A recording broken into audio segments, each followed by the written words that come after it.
আমি না কারো প্রতি কেন জানি না কোনো অভিযোগ করতে পারি না। আঙুল তুলে বলতে পারি না, তোমার এই আচরণে আমি ভীষণ কষ্ট পাচ্ছি। এটাও বলতে পারি না, আমার সাথে এমনভাবে কথা বলো না, যার কারণে অনিচ্ছায় আপনা আপনিভাবে চোখের জল চলে আসে। আমি আসলে শক্ত হতে পারি না কাছের মানুষদের ওপর। কেমন যেন কাদামাটির মতোই নরম থেকে যায়।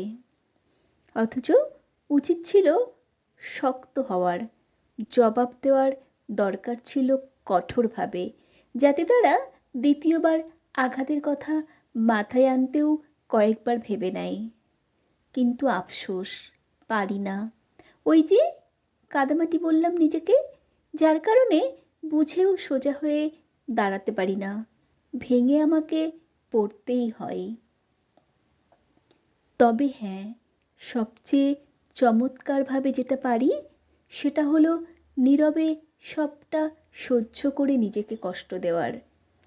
সাথে চোখের জলের ফোয়ারা, যাদের খুব সাবধানে আড়াল করার ক্ষমতা বিধাতা আমায় নিপুণভাবে দিয়েছেন, যার কারণে সামনে থাকা মানুষটাও টের পর্যন্ত পায় না যে তার সামান্য একটু শব্দের উচ্চতার কারণে সামনের মানুষটা কেঁদে গেছে কতটা নীরবে। কলমে নাবিলা তাসনিম, কণ্ঠে আমি সুমিত্রা।